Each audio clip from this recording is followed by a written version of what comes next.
Good morning to all younger generation advocates who are aspiring to appear for judicial examinations, either it is junior civil judge exams or district judge exams. Today, subject is Easements Act. As far as Indian Easement Act, Act 5 of 1882. So, the marks are allotted are very less to this subject, but we are supposed to know certain things as far as the Indian easement, important things as far as the Indian Easement Act is concerned. So, as far as Indian Easement Act is concerned, first you must know what is an easementary right. Before going to the definition, is very easy definition, but due to using of technical words, you may feel difficult, but it is not at all difficult, because in a daily life also we come across these rights. So, what is an easement? You must know first. Easement is a right which an owner or occupier of certain land exercises some rights on somebody's land for the beneficial enjoyment of his land. So, a right exercised on somebody's land is an easement. The right you exercise on your own land is not an easement. So, before going to the definition, please bear in mind that an easement is a right which one exercises on others' land, not his own land. That is most important. Now, coming to examination purpose, it came into force 1st July 1882. It came into force on 1st July 1882 because it is a multiple choice question. Mostly they ask. Originally, this act applied to Madras and central provinces, then later extended to most of other parts of the India. So, this is when it came into force is most important. Then coming to section 2, as far as section 2 is concerned, some savings, section 2 is savings. As far as section 2A is concerned, it protects certain rights of government which are necessary to enable the government to discharge its important functions with respect to agriculture, hydroelectric power, irrigation or any other public utility activity constructed at public expenses. So, on these properties of government one cannot claim an easementary right. Then coming to while at the same time the government, while exercising the power under this saving clause, they can't commit trespass on the property of a private persons. Then clause B of section 2 is concerned. Clause B refers to a customary or other right not being a license.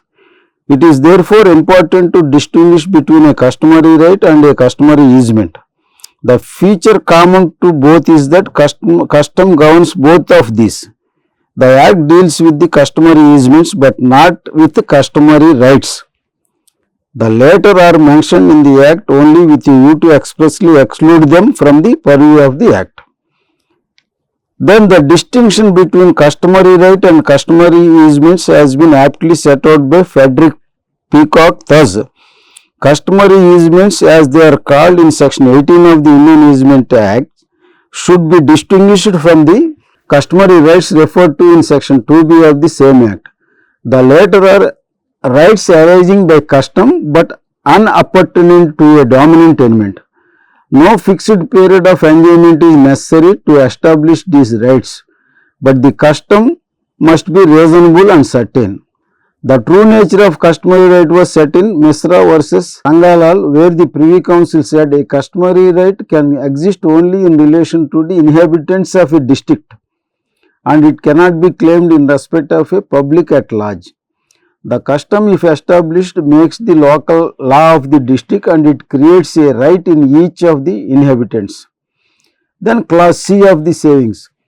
Class C relates to another class of rights which are not affected by the act, namely those which are acquired or arose out of a relation created before the act came into force. So, it is most important.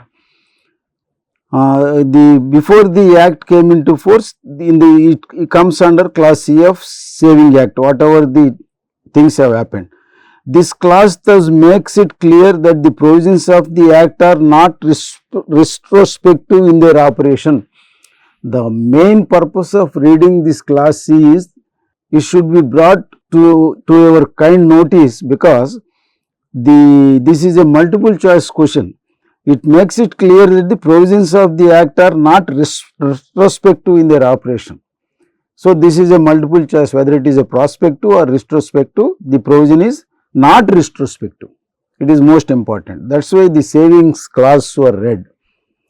A is a government lands against, next customary right, next the class of rights which are not affected by the act, namely those which were acquired or arose out of a relation created before the act came into force. So, after the act came into force, it cannot go back. So, therefore, there is no retrospective effect given to this act. This is most important. Now, section 4. When it comes to section 4, as I have already said in the starting itself, an easementary right is the right which one exercises on somebody's land. It is very simple. But the definition, if you read, no, it is little bit technically equipped, and you do not get confused. The entire meaning of the definition is that right that is exercised on somebody's land is an easementary right. So, I will read the definition. Section 4 of the Act defines easement as a right which the owner or occupier of certain land possesses as such for the beneficial enjoyment of that land, to do and continue to do something, or to prevent and continue to prevent something being done in or upon or in respect of certain other land which is not his own. So, for the beneficial enjoyment of his land, one enjoys some rights on somebody's land. That is what this meaning is. So, that is an easement. It is an easement. It is an easementary right. So, here this is very important question. You may be asked what is an easement. So, you understand the definition, and if you reproduce the definition, you will get very good marks. For the sake of understanding, only one hint I am giving is that easementary right is a right which you enjoy on somebody's land. So, what rights you enjoy, that I will come, like passage rights, bringing water, these are all things are there, I will come back later. But you must understand what is an easementary right. Why I am insisting is, when you go to definition, never feel that it is a difficult, it is very easy definition. Understand and read, you will simply you can reproduce the same in your examination. Then what is here? So, one for the beneficial enjoyment of his land, one has to exercise some rights on somebody's land. So, here the owner of that land who is enjoying that, for whose beneficial enjoyment right exists on somebody's land. So, that owner of that land is known as dominant owner. The land is known as dominant tenement. So, dominant tenement, do not misunderstand, tenement is nothing but land. Simply because they have used some right like the word like dominant tenement, it is nothing but land. Tenement is a land, dominant tenement, and the land for whose sake the right exists on somebody's land. So, that is a dominant tenement. The owner thereof is called dominant owner. Owner of that tenement is called dominant owner. So, where the burden of right is there, that land is called servient tenement. So, servient tenement, the owner thereof is called servient owner. Very simple. So, in order to claim an easementary right, one must establish the relationship of dominant owner and servant owner, dominant tenement and servant tenement respectively. Without establishing that relationship, one cannot claim any easementary right. Very important, it's not very difficult for an examination purpose. They may ask what is an easementary right, you can say right which is enjoyed on somebody's land. Then what is a dominant heritage? What is a servant heritage? That's why I told, only technical words are used. To be simple, I have said the land which is enjoying some rights on somebody's land is dominant heritage, dominant tenement. Owner thereof is dominant owner. The land which is burdened with that right is called servant tenement, servant heritage. Owner thereof is called servant owner. So, this is very important. If you understand this, rest of the easement is very easy. Then here one example, because there are so many illustrations under this, you please go through. If you go through the illustrations, you will understand some more. Your understanding capacity will be increased by leaps and bounds, but you must go through the illustrations. One illustration I will read.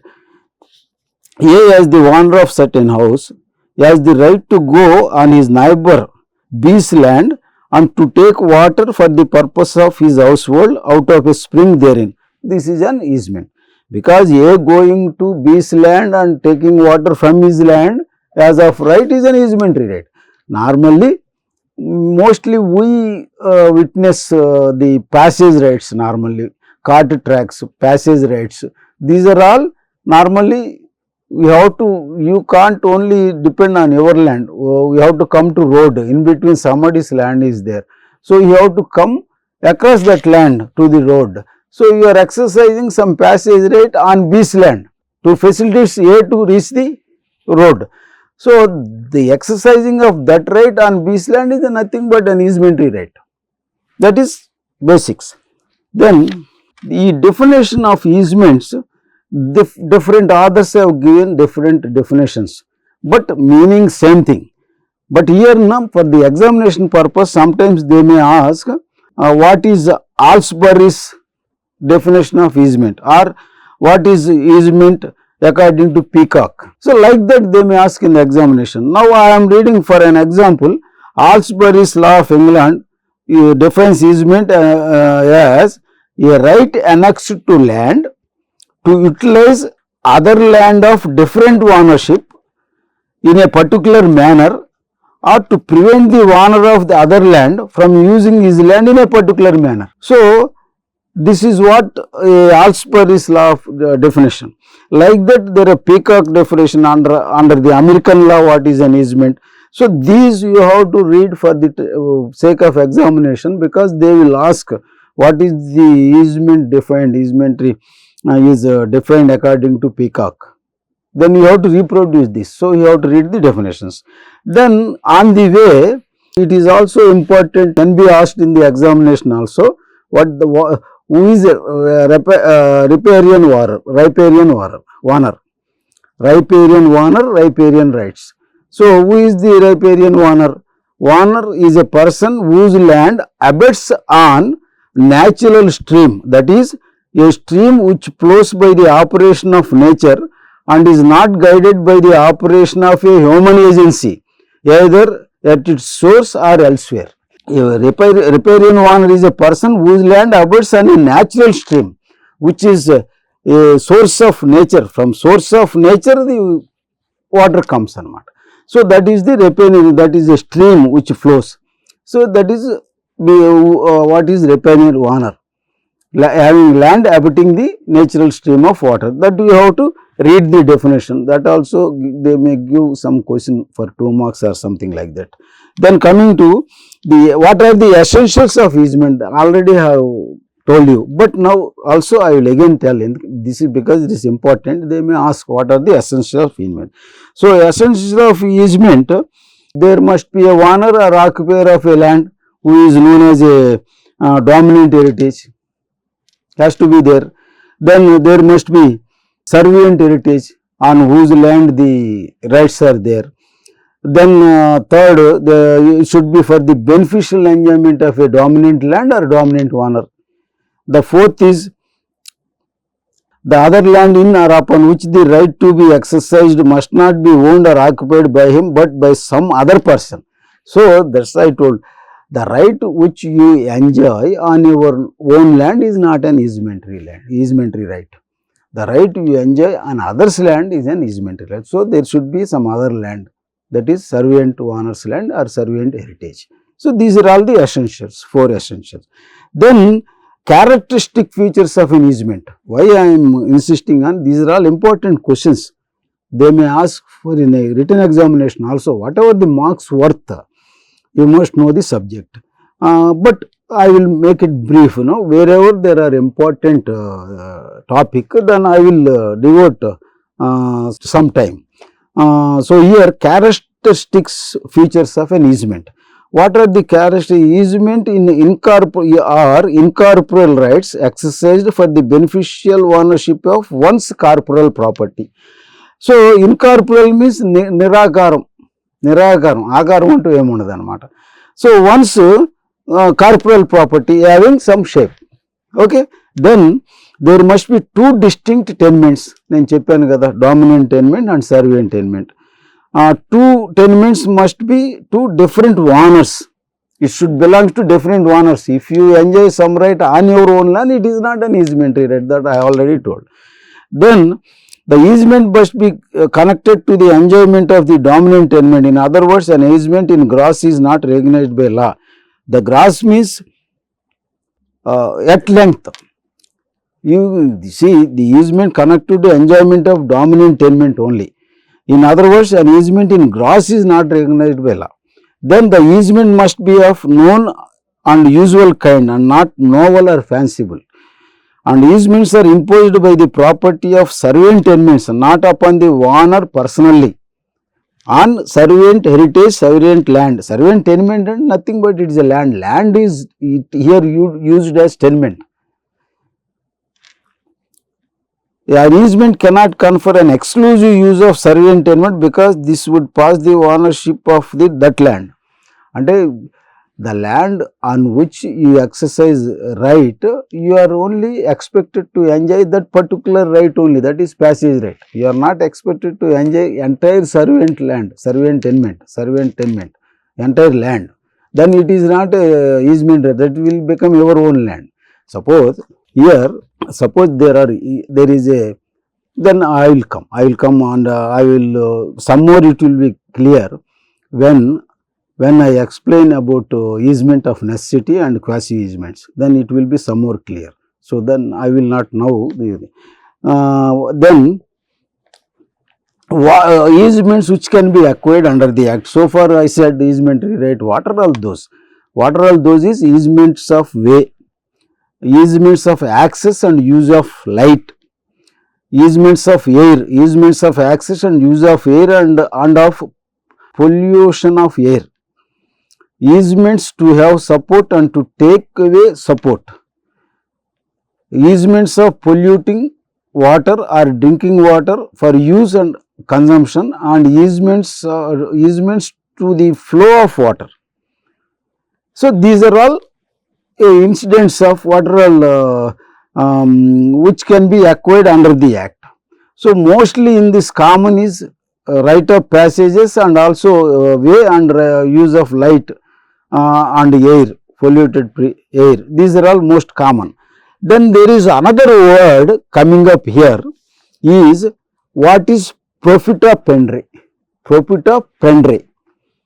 So profita pendere means, technical meaning is the benefit arrived from the land is profita pendere. So profita pendere in the sense of easement act is that, suppose in particular cases you also read latest cases. In one case what happened, somebody took lease of fish tank and his right is to catch fish in the tank. Lessee failed to pay the amounts which he has undertaken to pay as a lease amount. Then lessor filed a suit and there was nothing, it is not registered, it is just like note or understanding they have written on paper. Then ultimately this matter went up to the Supreme Court. Then the Supreme Court వారు ఏమని సెలవు ఇచ్చారంటే, what they have ruled is, the fish in the tank is a profita prendery. It is a benefit arising from the land. So it is an immovable property, nothing but immovable property. So the lease deed has to be registered. For non-registration of lease deed, the lessor is not entitled for any amounts that he claimed. So that was the judgment of Supreme Court. So that is the old judgment I am telling, but recent judgments also, with this background you go through the recent judgments, and profita prendery is one of the very important word that may be asked in your examination. So fish in the tank. So normal ga in a common parlance, fish is a moving and it's a movable property, we think in normal way. A common man also in the things, even we also think in that way. But in coming to the definition of profita prendery, the fish comes under immovable property, and the lease deed without registration, the lessor cannot claim without a registered lease deed any rights. That's what is the purport of that judgment. So latest judgments you follow. Okay. Then this is all about this. Then incidentally, easement and profita prendery. What is the difference between easement and profita prendery? Here an easement confers only a right to utilize survey and tenement in a particular manner. Suppose you have to go through the survey and tenement. You have to use it as a passage, you have to use it as a passage, that's all. Then here profita prendery confers a right to remove and appropriate a part of the soil or produce of the survey and tenement. Suppose here in a case of profita prendery, he is having a tank, survey and tenement. There you are having a right to remove the fish from the tank. That is what the difference between a easement, right of easement, and profita prendery. The second difference is that an easement does not confer any interest in land, only a right to exercise easementary right only. But profita prendery confers an interest in land in so far as it gives a right to take away part of the soil or produce of another's land. This is self-explanatory. Then custom. An easement can be acquired by custom. A profita prendery cannot be acquired by custom. So under English law, an easement does not include a profita prendery. Under Indian law, it does. So this is the important chapter. What is an easementary right? It should contain, and also difference between easement and profita prendery. That is the important topic in this. Next comes easements and natural rights, that already I told you earlier, I discussed. So what are all the easements? Right of way, this is one of the most frequently occurring easement. Then overhanging branches. The law does not give any right to any person to allow branches of trees to hang over his neighbor's land. This would amount to private nuisance. No easement in this respect can be claimed. Then right to collect fruits. The law does not recognize a right to go on neighbor's land to collect fruits. Then right to breach. Under English law, there is no right to breach for working a windmill or for the personal convenience of those who live in a house. The rules has been followed in India, and it has been remarked that in one Indian case that neither the Indian Easement Act nor the English Prescription Act provides such a right to uninterrupted flow of breeze. Right to water. Easementary rights regarding water includes the right to discharge water on the survey and tenement through spouts or drains or from eaves of house. So chur needlu, drain water, any daily disputes. So that also the easementary rights regarding water includes the right to discharge water on survey and tenement through spouts or drains or from the eaves. Another instance of easement relating to water is the right to draw water from another owner's lake or pond. That is an right to commit nuisance. Right to commit nuisance has been recognized as an easement by English law. It may be acquired by prescription. The Bombay High Court has also followed the English law. However, Allahabad High Court has held that throwing night soil on the land of another is a wrongful act of nuisance and nobody can acquire such a right by prescription. Then these are all types of easements. Types of easements are concerned, section 5, continuous easement, discontinuous easement. So, what is continuous easement or discontinuous easement is very important for your examination purpose. The continuous easement is one whose enjoyment is or may be continued without the act of man. So, discontinuous easement is one that needs the act of man for its enjoyment. So, what are all those? Example, a right is annexed to B's house to receive light by the windows without obstruction of his neighbor A. This is a continuous easement. So, continuous easement what is said without the act of man. So, receiving a light by the windows. So, no act of man is contemplated there. Then B, a right of A annexed to A's house or B's land. This is a discontinuous easement. Discontinuous easement what it contemplates? Contemplates the act of man for its enjoyment. So, here a right of A annexed to which one has to walk, human beings has to walk on that. So, act of the man is needed for discontinuous easement. So, these are all two, continuous easement, discontinuous easement is the types of easements. Then another, so apparent easement is one the existence of which is shown by some permanent sign which upon careful inspection by competent person would be visible. Suppose a passage track is there, so one or something else is there. So, if one can see that track or course, that can be seen, that is the non-apparent easement is one that has no such visible sign, and there is no sign immediately, one cannot see it immediately. So, what is that non-apparent? Apparent. Rights annexed to A's land to lead water across B's land by an aqueduct and to draw off water by a drain is an apparent easement. The drain would be discovered upon careful inspection by a person conversant with such matters. These are apparent, which can be seen even by not common, even by experts also, not even by common man, but experts also, it can be traced. This is right is there. Then a right annexed to A's house to prevent B from building on his own land. This is a non-apparent easement. And a right annexed to A's house to prevent, and B cannot interfere and in the A's house and make some construction there. That is a wording. So, that is non-apparent easement. So, therefore, these are all four types: continuous easement, discontinuous easement, apparent easement, non-apparent easement. That is examination purpose, you must know.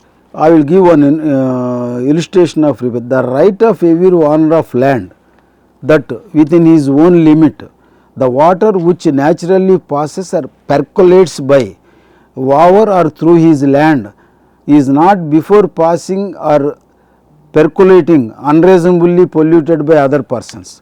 The right of every owner of land abutting on a natural stream like lake or pond to use and consume its water for drinking, household purposes and watering his cattle and sheep, and the right of every such owner to use and consume the water for irrigating such land and for the purpose of any manufacturing the manufacture is situated thereon, provided that he does not thereby cause material injury to the other like owners. A natural stream is a stream whether permanent or intermittent, tidal or tideless, on the surface of land or underground, which flows by operation of nature only and in a natural and known course. So, this is the rights of retainer owner, he can use it for his purpose, but without causing material injury to the other owners of like nature. So, this examination purpose they may ask.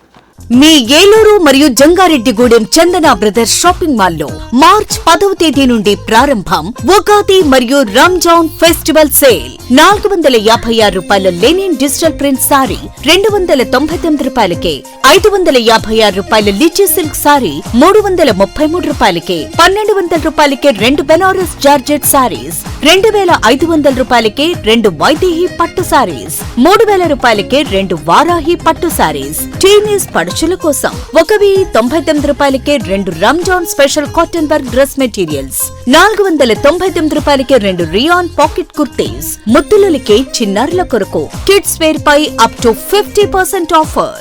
199 రూపాయలకే girls మిడి, 359 రూపాయలకే girls palazzo set, 499 రూపాయలకే boys jeans.